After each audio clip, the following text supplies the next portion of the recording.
Selamat malam teman-teman, senang sekali bisa kembali berjumpa di ibadah online pada malam hari ini. Sebelum kita memulainya, kita berdoa terlebih dahulu. Tuhan, terima kasih atas kebaikan-Mu dalam kehidupan kami. Terima kasih atas waktu yang telah Kau berikan kepada kami. Terima kasih atas berkat, penyertaan, kesehatan, keselamatan yang telah Kau percayakan dalam hidup kami. Tuhan, sebentar kami akan memulai ibadah online pada hari ini. Kami serahkan waktu-waktu kami ke depan ke dalam tangan-Mu. Biar Tuhan saja yang beracara dalam ibadah kami. Dalam nama Tuhan Yesus kami berdoa dan mengucap syukur. Amin. Sekali lagi saya ucapkan selamat malam teman-teman. Semoga teman-teman semua yang di rumah selalu sehat, selalu dalam keadaan baik. Kita akan memulai ibadah kita. Kita siapkan hati kita akan angkat sebuah pujian denganmu Tuhan. Karena kita percaya bahwa Tuhan kita adalah Tuhan Allah yang dahsyat, yang selalu menyertai kita dalam suka maupun duka.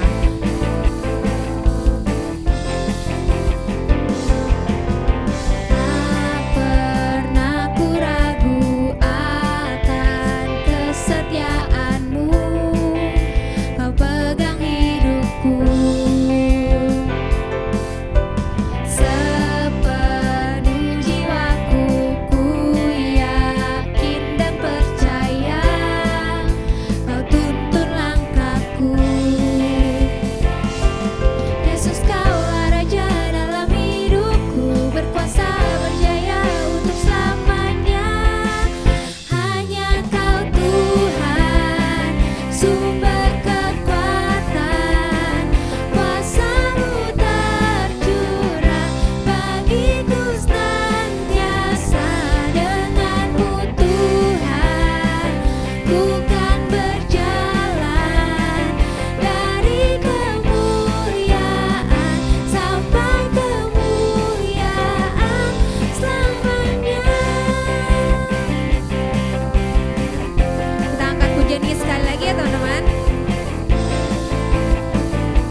Walaupun saat ini kita berada di mungkin masa-masa sulit, tapi kita perlu terus mengucap syukur bahwa Tuhan selalu ada dan kita percaya Tuhan selalu menyertai kita.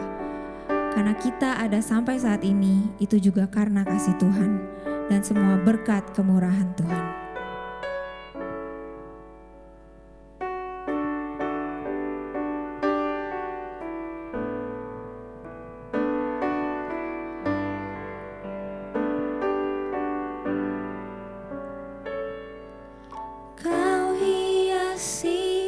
Kehidupanku dengan kemurahan-Mu,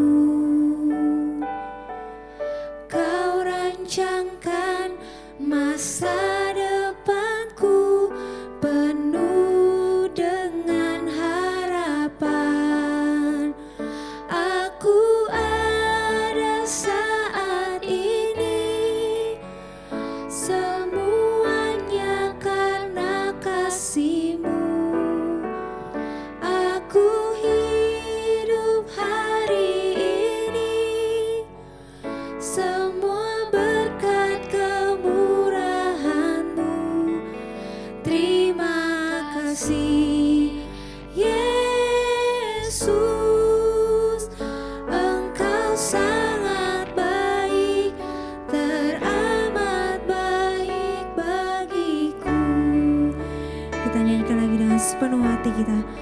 hiasi kehidupanku dengan kemurahan-Mu.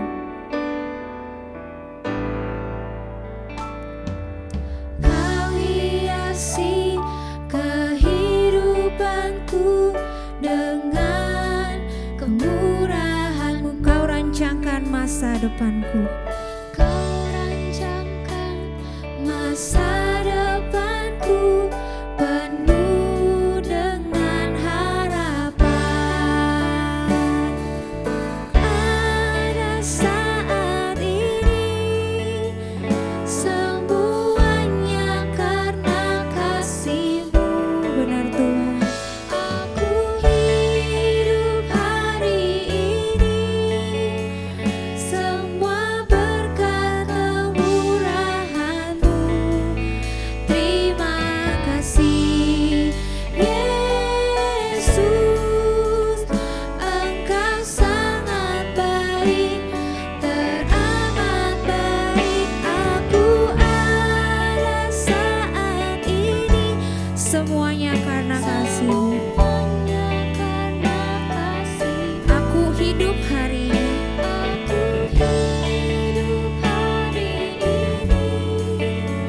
Semua berkat kemurahan-Mu. Terima kasih Yesus, Engkau sangat baik, teramat baik bagiku. Engkau sangat baik, Engkau sangat baik, teramat baik bagiku. Benar Tuhan, Engkau sangat baik, Engkau sangat baik, teramat baik bagiku.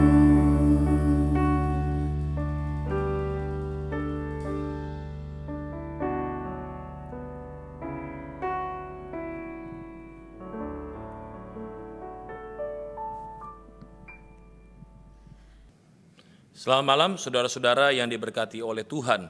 Malam ini kita bersyukur karena dapat berkumpul kembali dalam acara GPS Online. Sebelum kita mendengar firman Tuhan, mari kita bersatu di dalam doa. Bapa kami yang di surga, kami bersyukur dan berterima kasih Tuhan untuk penyertaan-Mu, untuk berkat yang Tuhan masih nyatakan dalam kehidupan kami masing-masing. Terbukti sehingga malam hari ini kami boleh tetap ada dalam keadaan yang baik. Saat ini kami akan mendengar firman-Mu, berbicaralah kepada kami Tuhan. Kami siap untuk mendengarkan. Biarlah Roh Kudus Tuhan yang mengajar kami, memberikan pengertian bagi kami, sehingga kami boleh mengerti untuk setiap firman yang Tuhan nyatakan bagi kami. Dalam nama Yesus kami sudah berdoa. Amin. Mari bersama-sama kita membuka bagian firman Tuhan dari 2 Korintus 5, ayat yang pertama sampai yang ke-10. 2 Korintus 5, ayat yang pertama sampai yang ke-10. Ya, kita siapkan Alkitab kita akan membacanya walaupun saudara-saudara di rumah, saudara juga tetap membaca bagian firman Tuhan ini. Mari kita baca di dalam nama Tuhan. Karena kami tahu bahwa jika kemah tempat kediaman kita di bumi ini dibongkar, Allah telah menyediakan suatu tempat kediaman di sorga bagi kita, suatu tempat kediaman yang kekal, yang tidak dibuat oleh tangan manusia. Selama kita di dalam kemah ini, kita mengeluh karena kita rindu mengenakan tempat kediaman sorgawi di atas tempat kediaman kita yang sekarang ini. Sebab dengan demikian kita berpakaian dan tidak kedapatan telanjang. Sebab selama masih diam di dalam kemah ini, kita mengeluh oleh beratnya tekanan, karena kita mau mengenakan pakaian yang baru itu tanpa menanggalkan yang lama, supaya yang fana itu ditelan oleh hidup. Tetapi Allah lah yang justru mempersiapkan kita untuk hal itu, dan yang mengaruniakan Roh kepada kita sebagai jaminan segala sesuatu yang telah disediakan bagi kita. Maka oleh karena itu hati kami senantiasa tabah, meskipun kami sadar bahwa selama kami mendiami tubuh ini, kami masih jauh dari Tuhan. Sebab hidup kami ini adalah hidup karena percaya, bukan karena melihat. Tetapi hati kami tabah, dan terlebih suka kami beralih dari tubuh ini untuk menetap pada Tuhan. Sebab itu juga kami berusaha, baik kami diam di dalam tubuh ini maupun kami diam di luarnya, supaya kami berkenan kepadanya. Sebab kita semua harus menghadap tahta pengadilan Kristus, supaya setiap orang memperoleh apa yang patut diterimanya, sesuai dengan yang dilakukannya dalam hidupnya ini, baik ataupun jahat. Sebagai ayat penekanan kita pada malam hari ini adalah dari 2 Korintus 5 ayat yang ke-7 yang mengatakan demikian. Sebab hidup kami ini adalah hidup karena percaya, bukan karena melihat. Ya, tema kita atau judul renungan kita pada malam hari ini adalah The Power of Believing. Ya, kekuatan dari percaya. Percaya kepada siapa? Percaya kepada Tuhan Yesus. Waktu kita percaya kepada Tuhan Yesus, maka ada kekuatan yang diberikan bagi kita untuk menjalani hari-hari ini. Saudara-saudara, kalau kita memperhatikan kitab Korintus ini adalah kitab yang ditulis oleh Rasul Paulus untuk jemaat di Korintus. Saudara tahu Paulus, ya. Paulus itu adalah orang Yahudi dari suku Benyamin. Dulunya dia bernama Saulus. Dia lahir di Tarsus, dibesarkan di Yerusalem, dan dia dididik oleh guru besar yang bernama Gamaliel. Saudara, Saulus ini pun juga adalah orang yang terpandang, terbukti dia memiliki kewarganegaraan Roma. Luar biasa, ya. Dan Saulus ini adalah orang yang menganiaya para pengikut Kristus. Perubahan besar terjadi dalam perjalanannya. Di Damsyik dia untuk menganiaya pengikut Kristus, Saulus mengalami perjumpaan dengan Kristus secara pribadi. Dan disitulah awal perjumpaan dengan Tuhan membuat Saulus berubah. Saulus bertobat dan namanya pun berubah menjadi Paulus. Setelah Paulus bertobat, dia bukan lagi menganiaya pengikut Kristus. Tetapi Paulus ini adalah rasul yang paling luar biasa, memberitakan Injil kemana-mana. Bahkan dia dikenal sebagai rasul yang memberitakan Injil kepada orang di luar Yahudi. Orang-orang Yunani pada sekitar itu juga dia yang memberitakan Injil. Dan salah satunya adalah jemaat di Korintus. Bagaimana dengan kota Korintus sendiri? Keadaan kota Korintus ini mungkin kalau mau dibilang mirip-mirip kali ya dengan Jakarta. Kota perdagangan yang luar biasa dan tentunya dengan keadaan yang sangat memprihatinkan juga. Masalah begitu banyak. Perpecahan satu dengan yang lain, bahkan di antara jemaat Tuhan. Lalu juga dosa seks, percabulan luar biasa di sana. Perkawinan juga jadi masalah besar. Dalam ibadah terjadi ketidakteraturan. Semua mau yang paling hebat. Luar biasa. Saya melihat kayak sepertinya jemaat di Korintus itu bisa mewakili keadaan kita pada saat ini.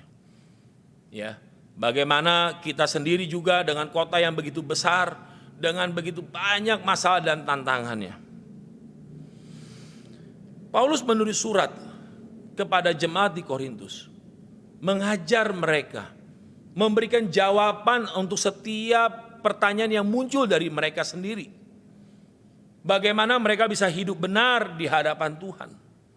Kalau kita memperhatikan dari 1 Korintus, maka di situ ada jawaban-jawaban terhadap masalah-masalah tersebut. Tetapi di Korintus yang kedua ini, 2 Korintus yang kedua ini, bagaimana Paulus menjelaskan pelayanan hidupnya. Apa yang dia sudah lakukan bagi Tuhan. Apa yang menjadi prinsip-prinsip dalam kehidupan dia agar dia bisa tetap setia, agar dia tetap bisa kuat, agar dia tetap bisa menang, dan pada akhirnya dia memperoleh bagian yang dijanjikan oleh Tuhan, yaitu kehidupan yang kekal. Saudara-saudara, kehidupan Paulus tidaklah mudah menjadi pemberita Injil. Bayangkan, kalau satu orang yang tadinya di kubu sebelah sini, tiba-tiba pindah ke kubu sebelah sini. Di sini dia dicap pengkhianat, di sini orang belum tentu percaya. Keberadaan dia di tengah-tengah itu dipertentangkan. Tidak jelas, ada pro dan kontra. Ini tidak mudah bagi dia, sulit ya. Dan bahkan pertentangan ini bahkan bisa menyeret dia kadang-kadang sampai ke pengadilan. Juga dia sampai di penjara, pernah di penjara kalau kita baca ya. Banyak masalah, penyakit yang dialaminya juga luar biasa. Tetapi herannya Paulus tidak pernah mundur. Dia maju terus. Ya. Dia tidak menjadi gimana ya? Aduh, udah begini, udah ada nyerah deh, keadaan udah begini. Tapi dia maju terus. Bahkan dia semakin giat. Di bagian sebelumnya dalam 2 Korintus 4 ya, dia boleh bilang, manusia batinia saya akan merosot, manusia lahirianya merosot. Tetapi batinnya dia, kehidupan rohaninya akan dibaharui terus menerus. Wow, luar biasa. Artinya memang secara fisik manusia kita akan menjadi lemah. Dia pun menjadi lemah. Tetapi karena kehidupan rohaninya yang dibaharui terus menerus, ya, dia tetap bertumbuh dan tetap kuat di dalam Tuhan. Jadi apa yang menjadi rahasia Paulus bisa menghadapi berbagai macam tantangan tersebut? Karena Paulus percaya kepada Tuhan. Ada kekuatan dalam percaya kepada Tuhan. Waktu dia percaya kepada Tuhan, maka ada kekuatan yang muncul dari dirinya. Bahkan walaupun fisiknya lemah, tetapi kekuatan itu tetap muncul dari kehidupan rohaninya. Itulah yang membuat dia mampu menjalani hari demi hari. Saudara, kekuatan yang pertama yang muncul itu adalah harapan. Saya ulangi saudara, harapan. Saudara, kalau kita percaya kepada Tuhan pasti harus memiliki harapan. Ya, harapan itu adalah keinginan supaya menjadi kenyataan. Dan Paulus memiliki harapan itu. Dia tahu waktu apa yang dia lakukan ini, maka di surga sana Tuhan sudah memperhitungkan. Dia sudah mendapat bahagian, apa yang dikumpulkan bukan harta di dunia tetapi harta di surga. Harapan, jadi dia tahu, dia yakin, dia percaya ini.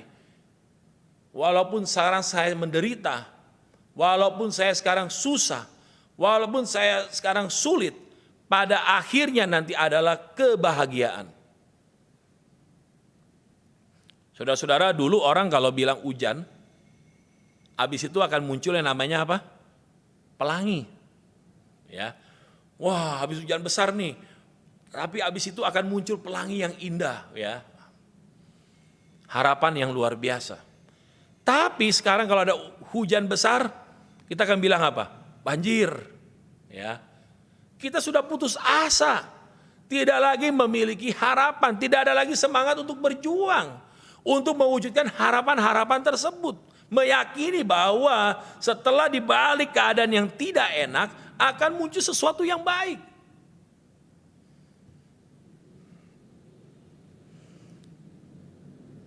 Jadi saudara-saudara, milikilah harapan. Seperti Paulus. Dia tahu, dia berharap, dan dia tahu harapan itu benar, dan dia akan mendapat bagian yang sudah Tuhan sediakan bagi dia. Hal yang kedua adalah tabah. Wah, kalau kita percaya kepada Tuhan, maka kekuatan yang berikut adalah tabah. Tadi disinggung ada tabah di situ. Tabah itu apa? Tetap dan kuat. Yang kuat bukan fisiknya, kita bicara bukan fisik terus.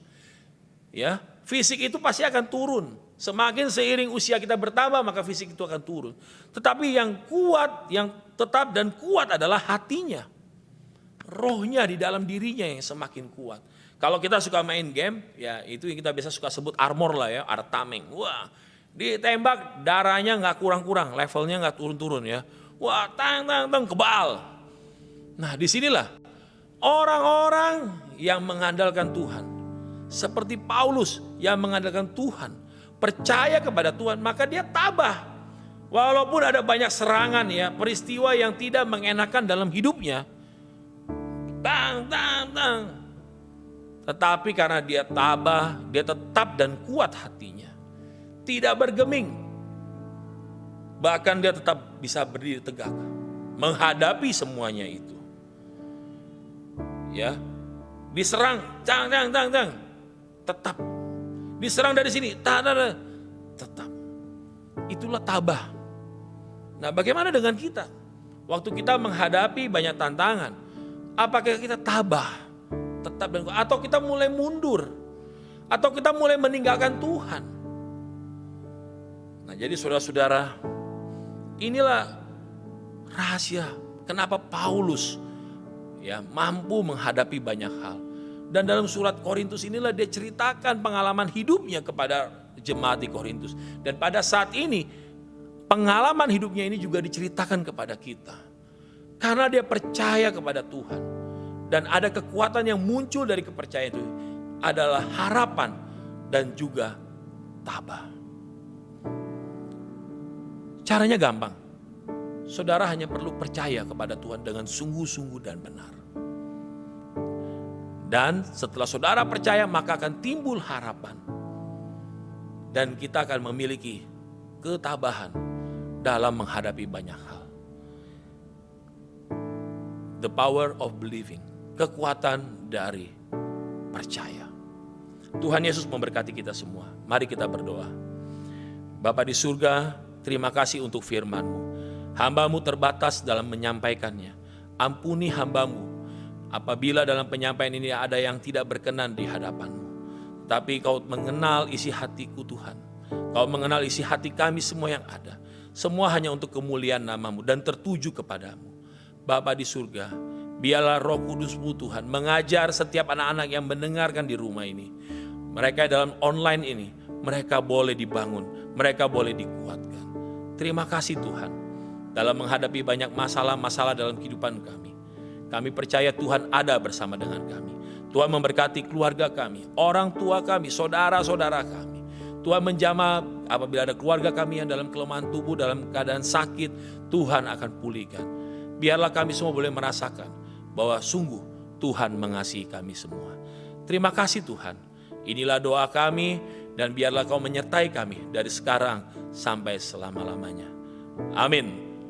Amin. Saudara-saudara, terima kasih. Tuhan Yesus memberkati. Ya, tetap semangat, tetap sehat ya, tetap jaga kesehatan kita dengan baik dan jalani hidup ini bersama dengan Tuhan. Milikilah kekuatan dari percaya kepada Tuhan, harapan dan ketabahan.